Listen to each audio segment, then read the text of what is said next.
Salam, selamat pagi, selamat kita boleh berada di dalam hadirat Tuhan.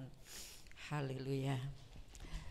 Tuhan memanggil salah seorang untuk percaya, tujuannya supaya semua keluarga juga diselamatkan ya. Dan di dalam Kisah Rasul dikatakan, jika engkau percaya, engkau dan seluruh keluargamu akan diselamatkan. Puji Tuhan. Mari saudaraku, beberapa hari ini kita belajar tentang hidup ini sedang dalam perjalanan, hidup ini kesempatan, hidup ini pembelajaran ya. Dan memang saudaraku, ketika saudara hidup, kita dipanggil, diselamatkan supaya kita mengerti bahwa kita punya tujuan hidup. Tuhan sediakan tempat buat kita, dan di dunia ini tidak ada tempat bagi kita ya. Sebab itu mari kita merenungkan keselamatan yang Tuhan sudah berikan kepada kita. Kita sadar kita dipanggil dan kita juga dipakai Tuhan untuk menyelamatkan yang lain ya. Dan ketika seluruh keluarga sudah percaya Tuhan, ayo kita membawa keluarga kita untuk melayani Tuhan. Saya ingat waktu masih kecil, Yosi masih belum bisa berjalan gitu ya. Ketika saya harus berangkat ke Banyumas, dia enak-enaknya tidur. Saya bisikkan dalam telinganya, Yos, mari kita melayani Tuhan. Mungkin harus kehilangan kenyamanan waktu tidur gitu ya. Pulang sekolah kalau sudah waktunya berangkat, ayo kita berangkat, sedang enak-enaknya bermain. Tapi saya berdoa, saya harus membawa keluarga saya untuk melayani Tuhan, karena Tuhan sudah memanggil saya ya. Puji Tuhan. Ya baik, pagi hari ini kita akan belajar melihat dunia bukan tempat tinggal yang tetap ya. Saudara bisa berpindah dari Pakunden ke Sudagaran, ke Kaliori, ke gedung gede gitu ya. Dunia ini bukan tempat tinggal yang tetap. Haleluya. Bisa jadi tempat tinggal yang dulunya jelek bisa pindah yang lebih bagus, atau sebaliknya ya. Dan mari kita sadar ada satu tempat tinggal yang tetap yang Tuhan sudah sediakan bagi kita. Haleluya. Baik, Bapak Ibu yang dikasihi Tuhan, mari kita akan baca dari Ibrani pasal 13 ayat yang ke-14. Ibrani pasal 13 ayat yang ke-14. Mari kita berdiri bersama-sama. Biarlah ayat ini semakin meyakinkan kita bahwa dunia ini bukan tempat tinggal kita. Baik. 1, 2, 3. Sebab di sini kita tidak mempunyai tempat tinggal yang tetap. Kita mencari kota yang akan datang. Amin. Silakan duduk. Kita mencari kota yang akan datang. Lah kota apa itu gitu ya? Sementara kita nggak tahu kota yang mana. Tuhan Yesus waktu mau disalib, dia menyatakan diri kepada murid-muridnya, aku akan pergi. Kemana aku pergi kamu nggak tahu. Haleluya. Dan Tuhan pergi ke sorga, merintis jalan ke sorga. Dan Tuhan sudah menyiapkan itu ya. Puji nama Tuhan. Nah, surat Ibrani ini menyatakan bahwa kita, sebab di sini kita tidak punya tempat tinggal yang tetap, kita mencari kota yang akan datang. Sedang kita hidup di dalam dunia ini, sudahkah kita merenungkan bahwa di dunia ini satu saat akan berakhir? Dan saat kita di dunia ini, kita sedang menuju kota yang akan datang ya. Kita sedang mencari. Haleluya. Karena ada satu tempat yang Tuhan sediakan, dan itu tempat yang kekal bagi siapa? Bagi orang yang dipanggil, bagi saudara dan saya yang percaya. Surat Ibrani ini ditulis saudaraku untuk menguatkan orang-orang percaya pada awal mula. umat Kristen. Nah, mereka itu sedang dalam aniaya, mereka sedang dalam kesengsaraan. Sebab itu ayat ini ditulis, sudahlah kita mesti bertahan, kita mesti teguh iman kita. Karena kita di dunia ini sementara, kita tidak punya tempat tinggal yang tetap. Mari kita berjalan mencari kota yang akan datang. Ada harapan bagi orang-orang yang mengikut Yesus sekalipun saat itu dalam penderitaan. Nah, surat Ibrani ini ditulis untuk menguatkan iman orang-orang yang ada di sana. Sebetulnya tempat tinggal yang seperti apa yang Tuhan sediakan buat kita? Kita baca Yohanes 14 ayat yang ketiga. Dan apabila aku telah pergi ke situ dan telah menyediakan tempat bagimu, aku akan datang kembali dan membawa kamu ke tempatku, supaya di tempat di mana aku berada, kamu pun berada. Ya, haleluya.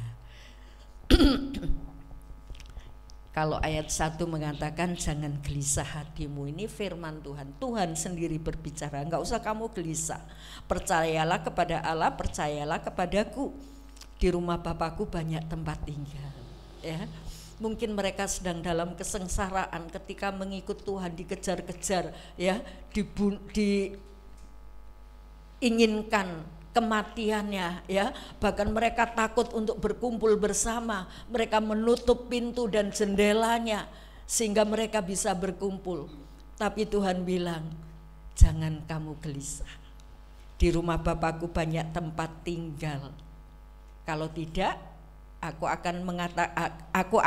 jika tidak demikian tentu aku mengatakan kepadamu, sebab aku pergi ke situ. Jadi Yesus memulai merintis tempat.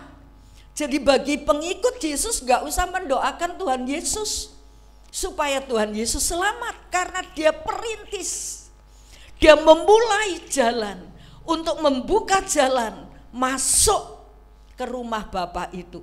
Dan ayat 3 mengatakan, apabila aku telah pergi ke situ dan telah menyediakan tempat bagimu, aku akan datang kembali.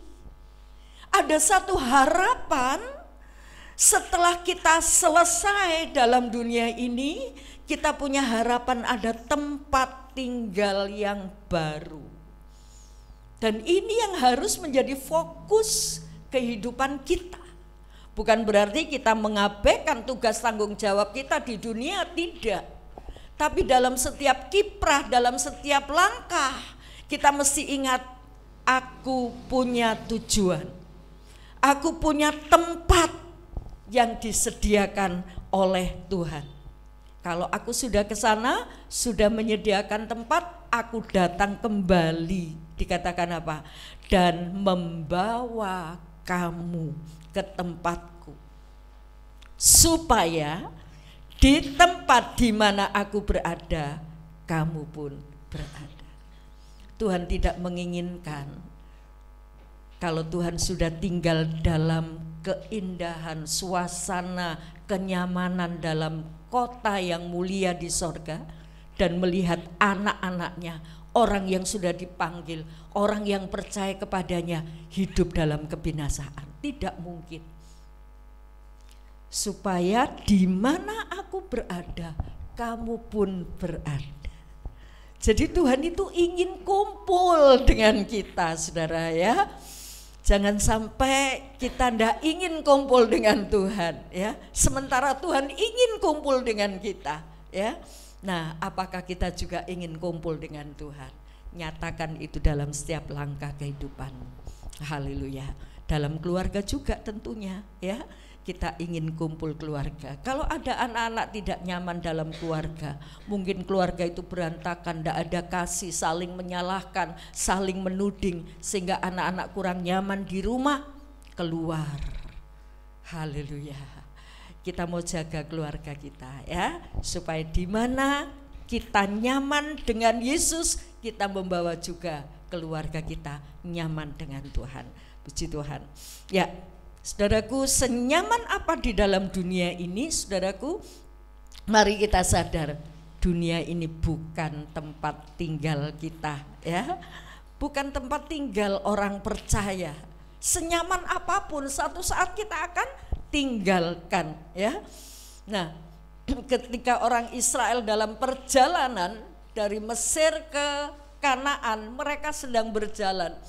Nah, ketika banyak hal yang harus dijumpai, kesukaran, tidak ada air, tidak ada makanan, bahkan diserang oleh musuh. Satu saat Tuhan menempatkan mereka di Elim, satu tempat yang penuh dengan makanan, ya. Ada pohon kurma, ada sumber air, ya. Nah, mereka sudah nyaman di Elim. Tapi Tuhan bilang berangkat. Karena Elim bukan tempat tinggalmu. Bukan tempat yang aku tunjukkan, bukan tempat yang aku canangkan.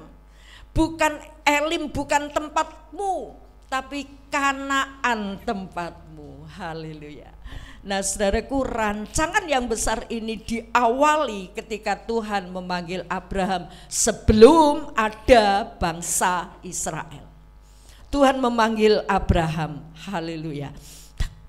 Allah memanggil Abraham, Allah memilih Abraham, ya. Dan saat itu Abraham mendengar panggilan Tuhan, dan Abraham mulai melangkah. Apa yang Tuhan katakan, haleluya, dia mulai berjalan ke tempat yang ditunjukkan Tuhan. Mari kita akan melihat perjalanan panggilan Abraham, ya. Tuhan memanggil Abraham, panggilan Tuhan atas Abraham. Kita melihat langkah demi langkah dari Abraham. Haleluya. Kita baca dari Kejadian pasal 11 ayat 31 dan 32. Kejadian pasal 11 ayat 31 dan 32.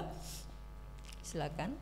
Lalu Tera membawa Abram anaknya serta cucunya Lot, yaitu anak Haran dan Sarai menantunya, istri Abram anaknya.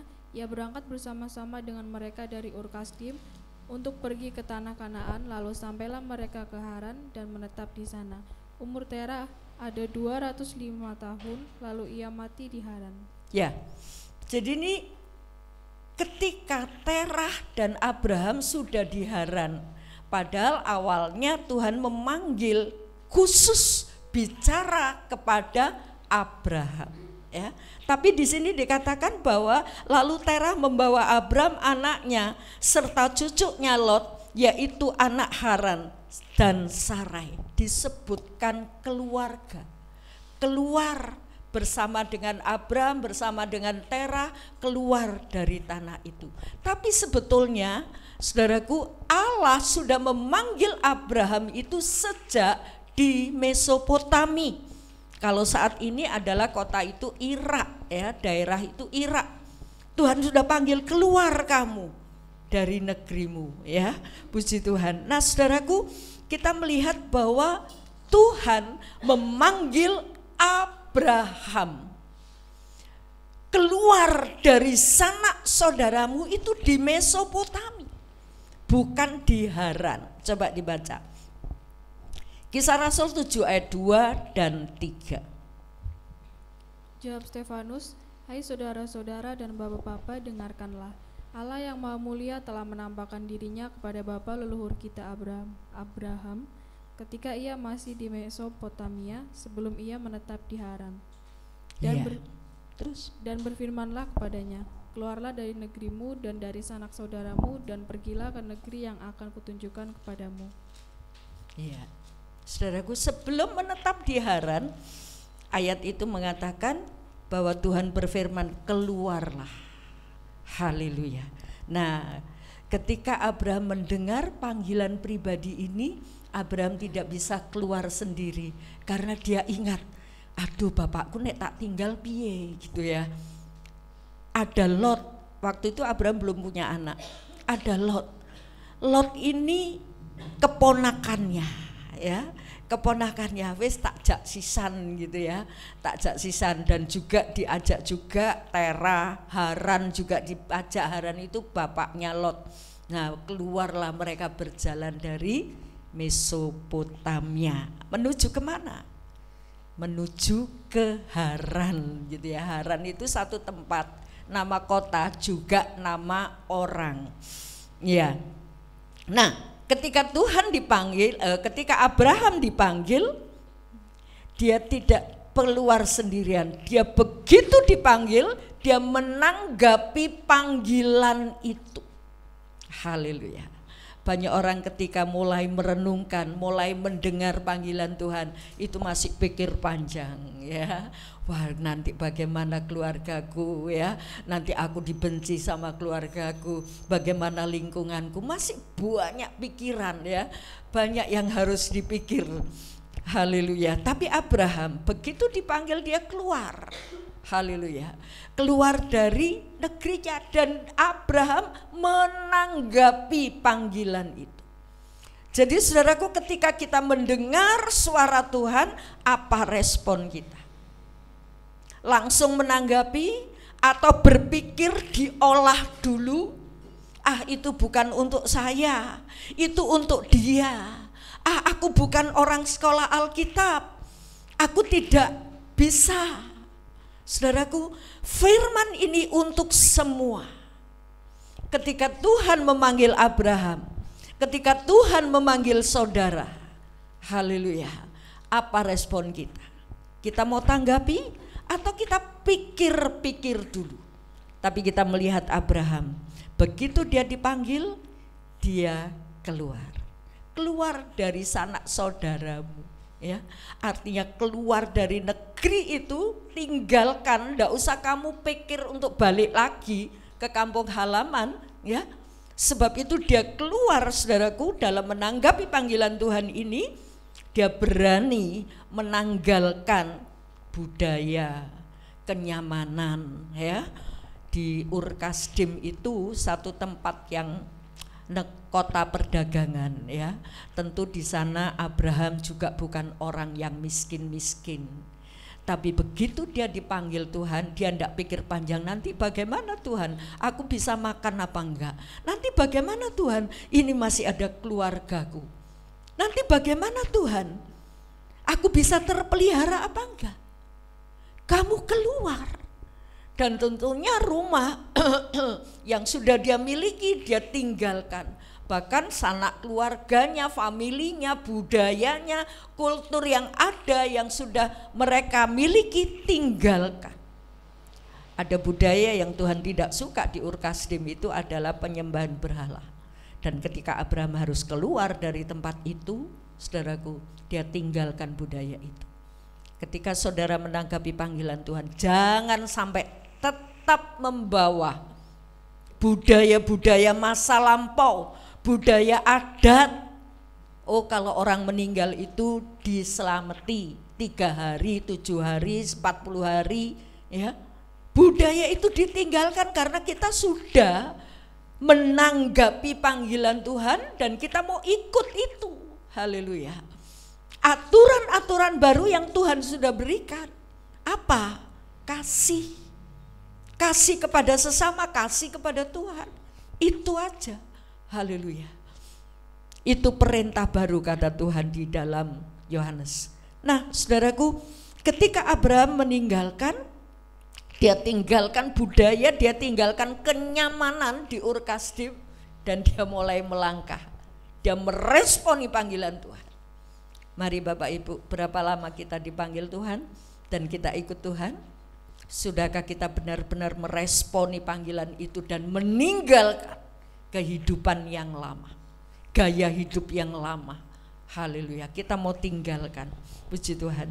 Dan akhirnya mereka berjalan ya, dari Ur Kasdim ke Haran, tadi yang kita baca Kejadian 11 ayat 31 sampai 32. Sampailah mereka di Haran. Nah, di Haran akhirnya bapaknya Lot itu mati ya.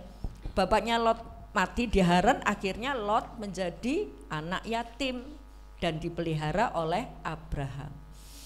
Abraham bertanggung jawab dengan orang-orang dalam keluarganya ya. Jadi Abraham Lot diasuh oleh Abraham, dipelihara oleh Abraham. Coba kita melihat perjalanan Abraham dari Ur Kasdim ke Haran. Tolong ditampilkan petanya.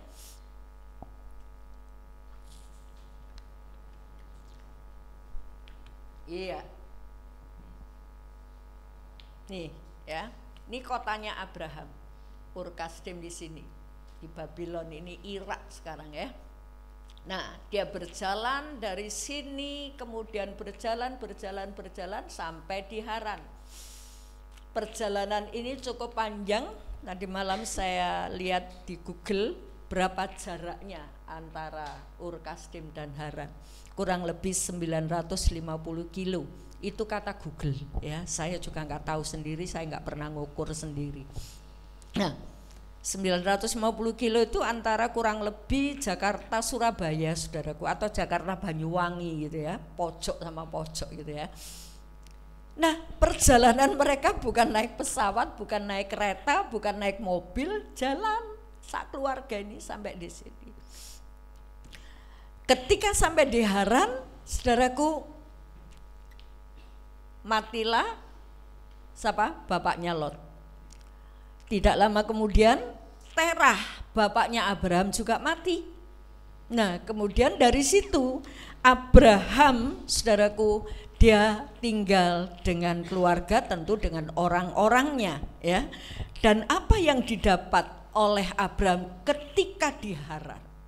Kita melihat bahwa Abraham sudah meninggalkan kenyamanannya, kekayaannya di Ur Kasdim. Tapi ketika sampai di Haran, apa yang terjadi, saudaraku? Coba kita baca Kejadian pasal 12 ayat 1 sampai ayat 5.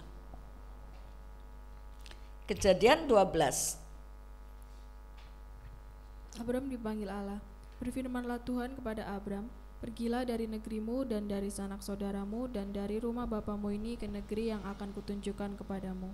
Aku akan membuat engkau menjadi bangsa yang besar dan memberkati engkau serta membuat namamu masyhur, dan engkau akan menjadi berkat. Aku akan memberkati orang-orang yang memberkati engkau dan mengutuk orang-orang yang mengutuk engkau, dan olehmu semua kaum di muka bumi akan mendapat berkat. Lalu pergilah Abram seperti yang difirmankan Tuhan kepadanya, dan Lot pun ikut bersama-sama dengan dia. Abram berumur 75 tahun ketika ia berangkat dari Haran. Abram membawa Sarai istrinya dan Lot anak saudaranya dan segala harta benda yang didapat mereka dan orang-orang yang diperoleh mereka di Haran. Mereka berangkat ke tanah Kanaan lalu sampai di situ. Amin. Saudaraku, Tuhan mengulangi panggilannya ketika Abraham di Haran. Jadi Haran bukan tempatnya Abraham. Ketika Abraham nurut keluar dari Ur Kasdim, dia sampai di Haran, tapi Tuhan mengulangi panggilannya. Keluar kamu dari negerimu ke negeri yang akan kutunjukkan. Jadi Abraham sendiri nggak tahu, tapi ternyata dalam perjalanan dari Ur Kasdim ke Haran, ayat 5 menyatakan Abraham membawa Sarai istrinya dan Lot anak saudaranya dan segala harta benda yang didapat mereka dan orang-orang yang diperoleh mereka di Haran. Mereka berangkat ke tanah Kanaan lalu sampai di situ.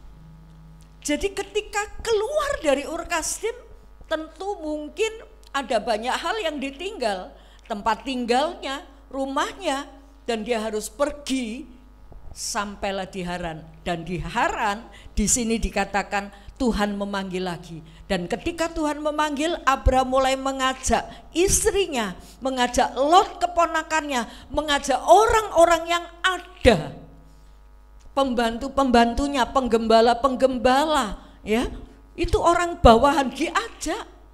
Karena Abraham tidak bisa melihat keluarganya ditinggal dalam kelaparan dan tidak terpelihara. Dan kita melihat ketika mereka di Haran punya harta benda. Jadi Abraham tidak kekurangan ketika dia meninggalkan Ur Kasdim, dia sampai di Haran tetap punya harta benda. Haleluya. Bapak Ibu jangan takut ketika kita mau ikut Tuhan. Ada banyak hal yang mungkin berkecamuk dalam pikiran kita, itu wajar. Karena kita punya logika, kita punya alam berpikir yang sehat. Nanti bagaimana ya? Aku makan apa ya? Itu wajar. Tetapi jangan sampai kekhawatiran kita itu melebihi iman percaya kita kepada Tuhan. Yang akhirnya iman kita menjadi keropos. Tapi biarlah iman kita teguh, Tuhan, sekalipun keadaanku tidak menyenangkan, tapi aku boleh melihat Engkau yang memanggil aku, Engkau yang setia menyertai aku, Engkau yang tidak pernah membiarkan. Bahkan Tuhan berjanji, keluar, aku akan memberkati orang yang memberkati kamu, bahkan aku akan mengutuk orang yang mengutuk kamu, aku akan menjadikan kamu bangsa yang besar. Haleluya. Dan Abraham nurut. Dia mulai tinggalkan negeri Haran bersama dengan Lot, istrinya Sarai, dan juga orang-orang, bahkan dengan segala harta bendanya. Puji nama Tuhan. Nah, kita mau melihat bahwa negeri Abraham sekarang bukan lagi Ur Kasdim, ya. Bukan lagi Ur Kasdim. Ketika anak-anak saya pergi untuk kuliah ke Semarang, negerimu itu tetap Banyumas, gitu ya. Kembali ke Banyumas. Tuhan perlihatkan, lihat pelayanan-pelayanan jiwa-jiwa yang ada di Banyumas. Nah, saudaraku, tapi panggilan saya bukan panggilan bukan seperti Tuhan memanggil Abraham, gitu ya. Kalau Tuhan panggil Abraham itu ada analogi, ada penerapan buat kita. Tuhan panggil kamu keluar dari masa lalumu, dari kehidupan lamamu, dan ini yang harus kita tinggalkan. Haleluya. Jadi negeri Abraham bukan lagi Ur Kasdim, tapi mana? Kota yang akan kutunjukkan, katanya Tuhan, ya. Ya, coba dibaca Kejadian 12 ayat 7. Ketika itu Tuhan menampakkan diri kepada Abram dan berfirman, "Aku akan memberikan negeri ini kepada keturunanmu." Maka didirikannya di situ mezbah bagi Tuhan yang telah menampakkan diri kepadanya. Ya, coba tampilkan petanya lagi. Nah, Tuhan berkata, ayat 6 mengatakan Abram berjalan melalui negeri itu sampailah di satu tempat dekat Sikem, yakni pohon terbantin di More. Waktu itu orang Kanaan diam di negeri itu. Jadi sebelumnya Abram itu sudah sampai Kanaan, saudara. Ya, dari Haran dia jalan di sini. Nah, saudaraku di sebelah sini ya. Nah, sebetulnya sudah sampai di sini. Di sini ada Sikem, ini Sikem ya. Ada Sikem, ada juga Betel. Ini sudah Kanaan ini sebetulnya, ya. Dan Tuhan bilang ayat yang ke-7, ketika Tuhan menampakkan diri kepada Abraham dan berfirman, "Aku akan memberikan negeri ini yang sudah ada ini. Aku akan memberikan negeri ini Aku akan memberikan negeri ini kepada keturunanmu." Padahal Abraham belum punya anak waktu itu, ya. Maka didirikanlah di situ mezbah bagi Tuhan. Haleluya. Jadi sebenarnya Abraham itu sudah sampai Kanaan, tapi dia belum bertempat tinggal di situ, karena Tuhan berjanji untuk keturunannya. Dan Abraham masih berputar-putar di sini, ke Sikem, ke Betel, ya. Dan setiap kali di satu tempat Abraham itu membuat mezbah. Haleluya. Setiap kali dia berjalan di negeri itu, di mana dia berhenti, dia membuat mezbah. Kita tahu semua mezbah itu apa? Hubungan antara manusia dengan Allah. Abraham tidak lagi menyembah berhala, tetapi Abraham mulai mengadakan hubungan dengan Tuhan. Haleluya. Jadi Kanaan sudah ditempati, sudah sampai di situ. Abraham sudah sampai di Kanaan. Tapi kenapa masih dijelajahi? Karena Tuhan baru berjanji untuk keturunannya. Sebab itu Abraham terus di sana, nanti satu saat memang keturunannya itu akan memasuki Kanaan. tapi itu proses yang panjang. Haleluya. Kenapa Abraham masih berjalan-jalan di daerah Kanaan itu, ya, di Sikem, di Betel, ya. Nah, kenapa di sini? Karena itu masih janji, belum penggenapannya. Abraham masih menjelajahi, haleluya, daerah-daerah yang Tuhan sudah tunjukkan, ya. Puji nama Tuhan. Tuhan berjanji ini nanti untuk keturunanmu. Haleluya, puji Tuhan. Nah, saudaraku, kita melihat bahwa perjalanan Abraham ketika di kota-kota itu dia membuat mezbah di setiap tempat. Haleluya. Mari Bapak Ibu, ketika kita sudah dipanggil oleh Tuhan, kita tahu tempat kita. Walaupun kita sudah tahu kita punya tempat, kita enggak boleh langsung membunuh diri kita untuk berpindah ke sana. Tentu bukan demikian. Tuhan masih beri kita kesempatan untuk hidup. Artinya kita harus melakukan tugas tanggung jawab kita di dunia yang akhirnya mendatangkan upah di sana.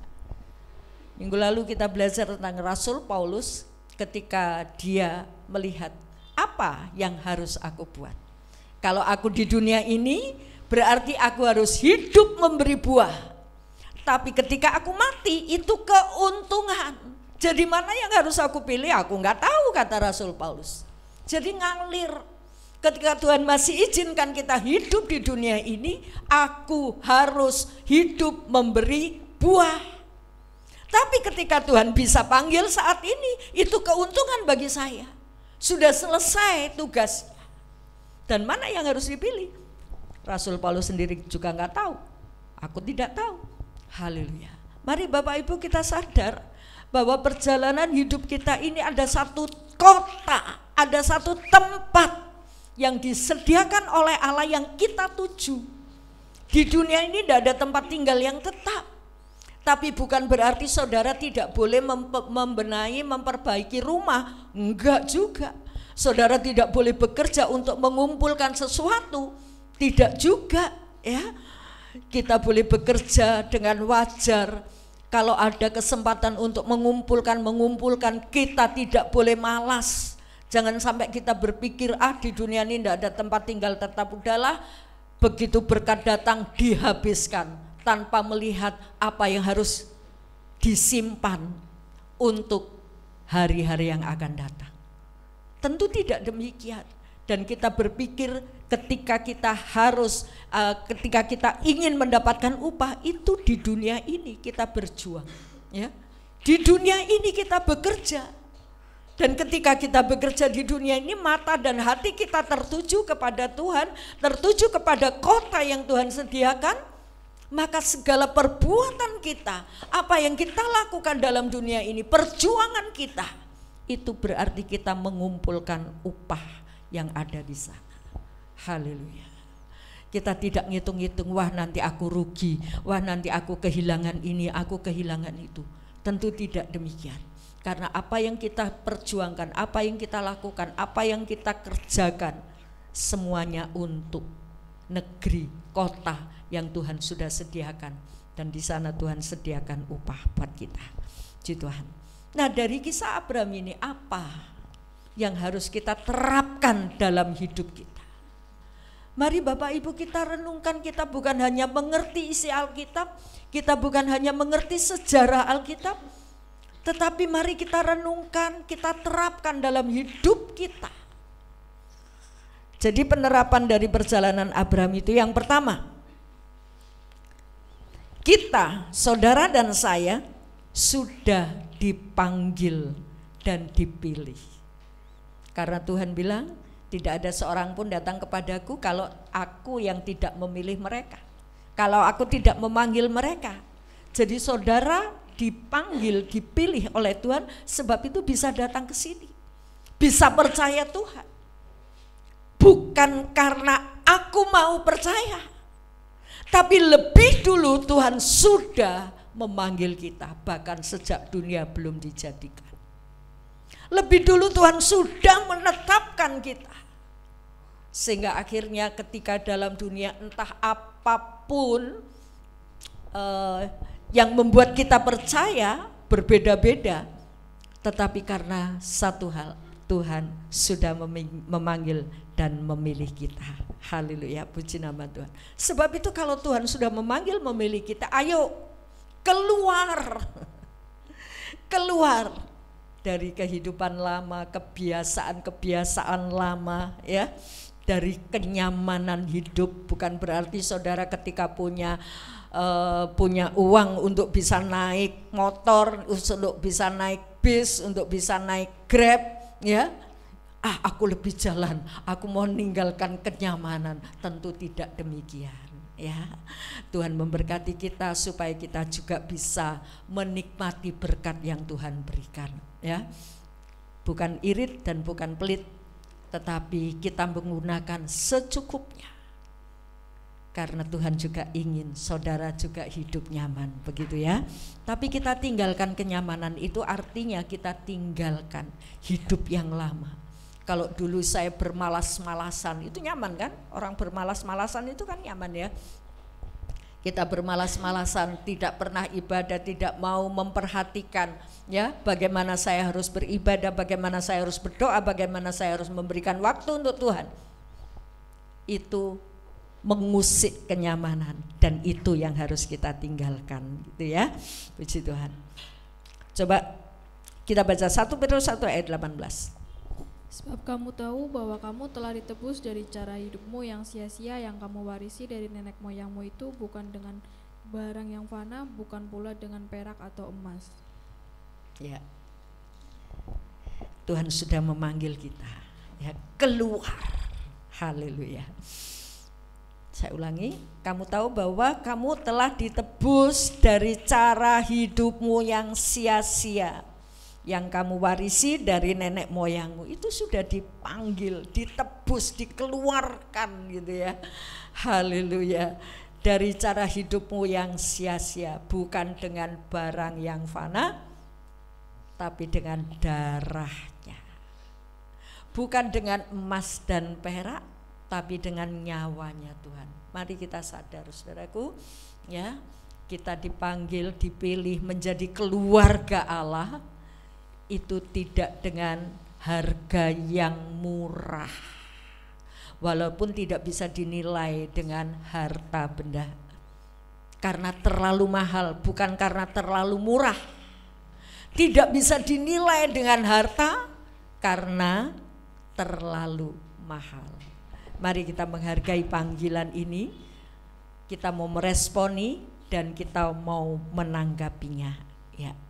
Nah, saudaraku, ketika Tuhan sudah memanggil Abraham, Tuhan memanggil saudara keluar dari pola hidup yang lama, dan Tuhan juga mau menyelamatkan Abraham, memindahkan, kamu tidak lagi di Ur Kasdim tapi di Kanaan. Sekarang tempat tinggal saudara bukan dunia ini, tempat tinggal yang tetap bukan dunia ini. Ini loh, ada tempat yang Tuhan sudah sediakan, ya.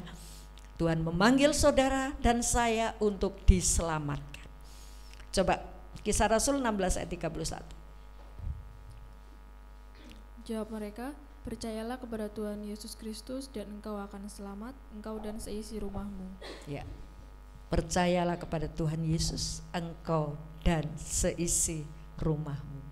Haleluya. Walaupun itu sulit untuk membawa anggota keluarga untuk percaya, tetapi berbahagialah Bapak Ibu yang seluruh keluarga sudah percaya, ya, berbahagialah. Dan mereka, saudara-saudara yang belum, masih ada anak, menantu, cucu, suami atau istri yang belum percaya Tuhan, pergumulkan itu. Bilang sama Tuhan, Tuhan, engkau berjanji satu orang diselamatkan, seluruh keluarga diselamatkan. Tugas untuk kita berdoa untuk membawa keluarga kita selamat. Dan tugas itu bukan hanya kita doakan saja, tapi tunjukkan Kristus yang ada di dalam kita. Tunjukkan sikap hidup yang baik, yang penuh kasih. Berapa minggu kita bisa belajar apa yang bisa kita lakukan? Lakukan dengan motivasi kasih. Jangan kehilangan kesempatan untuk berbuat baik. Haleluya. Kasih itu tunjukkan apa yang ada di depan mata kita lebih dulu. Gak usah jauh-jauh. Yang di depan mata ini loh yang Tuhan perlihatkan. Haleluya, puji Tuhan. Dan ketika kita hidup dengan kasih, doa-doa kita untuk merindukan keluarga kita diselamatkan, itu akan menjadi kenyataan. Haleluya, puji Tuhan. Bapak Abraham menjelajahi kata Kanaan itu, walaupun itu belum diberikan sepenuhnya, tapi Abraham dari tempat ke tempat itu dia membuat mezbah. Dia tidak kehilangan koneksi dengan Tuhan. Haleluya. Mari Bapak Ibu yang dikasihi Tuhan, ketika Tuhan memanggil kita, jangan kehilangan koneksi dengan Tuhan. Buatlah mezbah, ya, supaya kita punya hubungan terus dengan Tuhan. Kalau kita tidak punya hubungan dengan Tuhan, sebagai carang, seperti carang yang tidak menempel pada pokok, maka carang itu akan kering. Dan ketika tidak menempel pada pokok, dia tergeletak, dia akan kering. Untuk apa lagi? Bisa berbuah? Gak bisa. Paling dipungut orang untuk menjadi kayu bakar. Jadi saudaraku, ketika kita dipanggil oleh Tuhan, itu Tuhan mau kita punya hubungan seperti tadi, ya. Di mana aku berada, aku rindu kamu pun berada di sana. Karena Tuhan itu ingin kumpul dengan kita, punya hubungan. Haleluya, jangan sampai kita lepas. Dan ketika nempel, kita tidak perlu usaha yang lain-lain. Nempel pada pokok anggur itu, maka otomatis pokok itu akan mengalirkan berkatnya, kasihnya, damainya, sehingga carang itu yang menempel tanpa usaha dari carang itu, tapi aliran dari pokok itu membuat carang itu berbuah. Di luar aku kamu tidak bisa berbuat apa-apa. Yohanes 14 ayat yang keempat, silakan. Tinggallah di dalam aku dan aku di dalam kamu. Sama seperti ranting tidak dapat berbuah dari dirinya sendiri, kalau ia tidak tinggal pada pokok anggur, demikian juga kamu tidak berbuah jikalau kamu tidak tinggal di dalam aku. Ya. Haleluya. Ayat ini dikatakan oleh Tuhan, tinggallah di dalam aku dan aku di dalam kamu. Ranting itu tidak akan pernah bisa berbuah kalau dia tidak nempel. Jadi ketika Tuhan panggil saudara dan saya, satu hal bukan hanya ingin dipindahkan ke kota yang Tuhan sediakan, tapi satu hal Tuhan mau kita punya hubungan dengan Dia. Tuhan punya hubungan dengan kita, sebab itu kita perlu nempel. Haleluya. Dan bagaimana kita bisa menempel dengan Tuhan? Perhatikan firman-Nya, rindukan firman-Nya. Haleluya. Jiwaku haus akan Engkau. Rindukan firman-Nya, perhatikan firman-Nya. Haleluya. Itu caranya kita bisa menempel dengan Tuhan. Haleluya. Ketika kita mendengar firman ini, saudaraku, mari kita membawa mata dan hati kita tertuju kepada kota yang Tuhan sediakan buat kita. Haleluya. Filipi 3 ayat 20. Karena kewargaan kita adalah di dalam surga, dan dari situ juga kita menantikan Tuhan Yesus Kristus sebagai juru selamat. Iya. Warga negara kita bukan di dunia ini, kita ini warga negara surga. Wow, luar biasa. Tuhan memanggil kita, bahkan sudah memberikan identitas. Kamu bukan lagi warga negara dunia ini, tapi warga negara surga. Saudara pindah menjadi warga negara Amerika, itu prosesnya panjang dan mahal. Baru pindah ke Amerika, saudara. Mungkin di sini ribet gitu ya, mungkin di sini sudah susah untuk cari duit, pindah saja ke Australia mungkin ya. Nah, saudaraku, seolah-olah di sana lebih nyaman gitu ya. Itu pun prosesnya mahal. Tapi saudara dan saya sekarang dilabel, diberi, ini loh hak kamu warga negara sorga. Haleluya. Karena apa? Karena iman. Haleluya, puji Tuhan. Sebab itu Bapak Ibu, saudara boleh beraktivitas apapun yang menjadi tugas dan tanggung jawab kita selagi di dunia ini. Tapi ingat, kita adalah warga negara surga. Ingat, dunia bukan tujuan hidup kita, tapi tujuan kita ke sorga. Tapi bukan berarti saudara harus meninggalkan tugas dan tanggung jawab. Tidak boleh juga bermalas-malasan dengan menantikan, ya kapan ya saya pindah ke surga ya, dengan diam-diam, gak kerja, gak makan, kencot. Mari saudaraku, kita ingat, selagi di dunia ini kita perlu berjuang. Mari kita berdiri bersama-sama.